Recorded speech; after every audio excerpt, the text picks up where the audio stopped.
Mr. Swinger 1 here. Today we're going to go over, I'm going to disassemble my back seat. If you look at this, it's not really in that bad of shape, but my front seat is in bad shape. So I ordered the legendary interior kit a couple years back. My advice on that is order your upholstery when they have a 15% off sale, like around Memorial Day, Labor Day. Order it from Legendary because they're like the best, in my opinion, in this upholstery, classic car upholstery suppliers. Order your stuff, get the discount, and be prepared to wait. Like I waited 6 months, I believe. I just got to the point where I contacted them, and the timing was so dead on that I said, "Hey, what's up with my upholstery order?" And they're like, "It just shipped yesterday." So by the time I got impatient 6 months out and asked about it, it already shipped. But yeah, so this is my seat back. This is the part your back sits against. As you can see, it's not in bad shape, but it is 50 years old, and I want the back seat to match the front. So I'm redoing the front. If you wanted to save money, if I wanted to save money, I could redo the front, leave the back as it is, maybe re-dye it.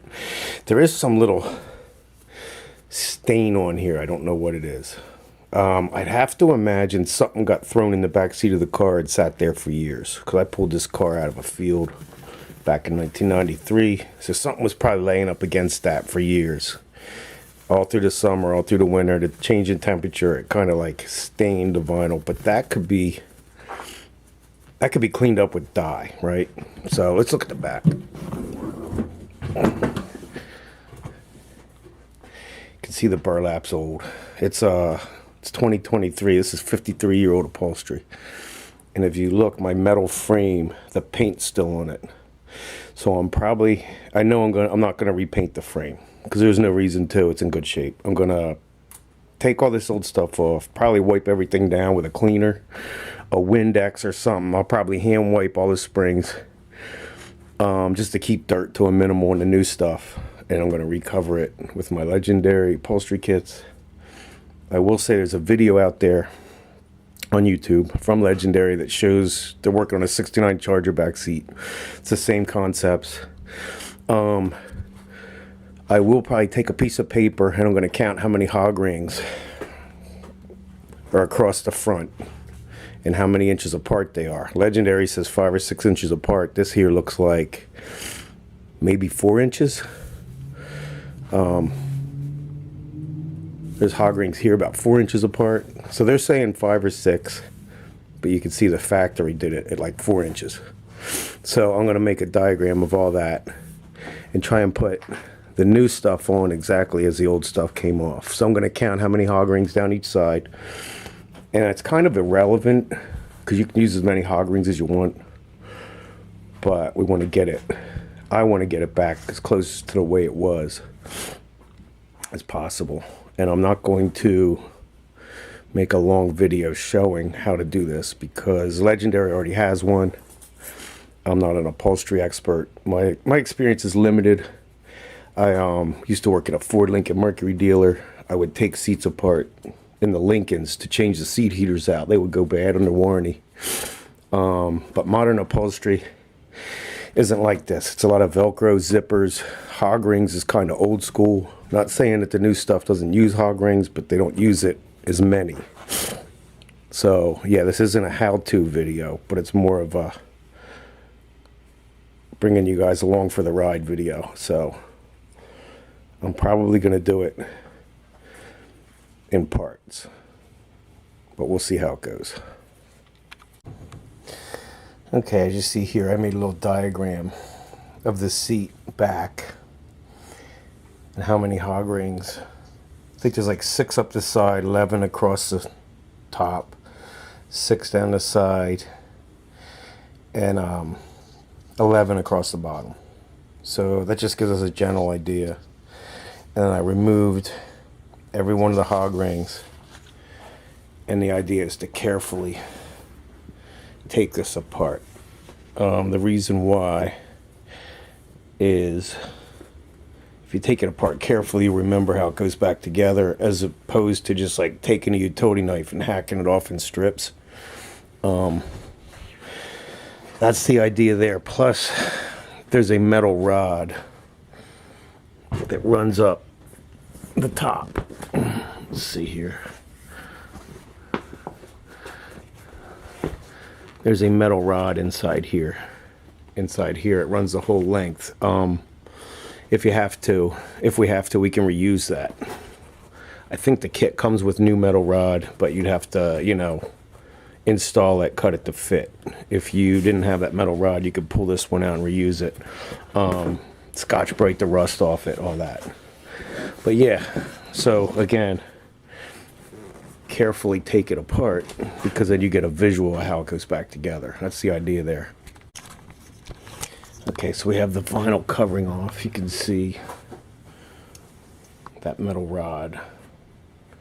Just like, it's a little bit smaller gauge than a coat hanger, although I bet you could use a coat hanger if you had to, if you could get one that long. This is the underside, some factory numbers. You could sort of see the evidence of whatever stained the vinyl leaking through there. That could have been anything. I don't know what. Oil, battery acid, who knows. But that's the piece of vinyl.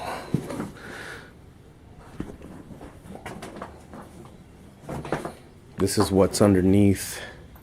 It's generally roll cotton. And this stuff's hog ringed over burlap. So we're going to get this off down to the burlap. And then we will make a count of all the hog rings in the burlap. And we'll go from there. Alright, so this part here is roll cotton. According to Legendary, it's 3 layers. It was hog ringed in spots, and it was some contact cement down along the bottom edge. I think that's just to hold it so it doesn't roll when you're stretching the vinyl over it.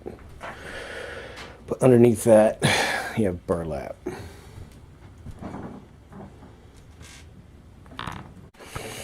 Okay, so we're down to this burlap. And there's wire running through it, like every, what is that, an inch, inch and a quarter? I haven't decided yet whether I want to transfer that over. I'm pretty sure the Legendary kit just has burlap without that wire running through it.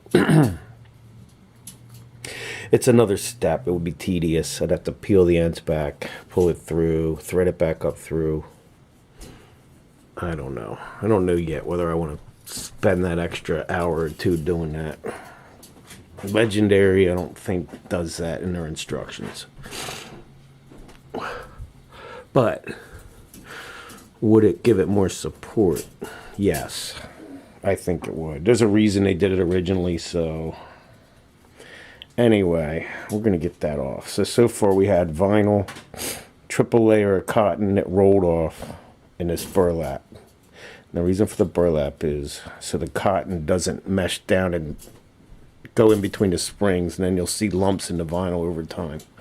It's basically support. Underneath, looks like that. There is a top panel also to look at. There's a top panel here. I'm going to say it's about 2.5 inches wide. That has to be made exact. And then hog rigged in from here, the spring bed down to the back frame. You have to put that in, or it'll look like crap. This is the top of the seat that would fold up over at the package tray at the window.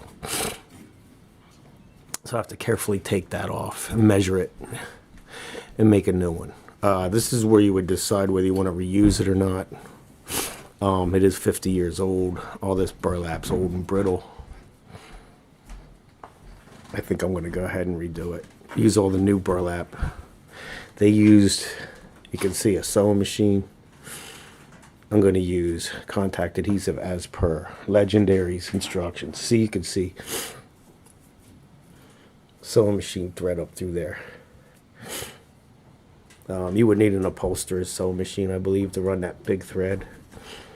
But I don't know. I'll talk to the wife. She has a sewing machine. She probably knows more than me.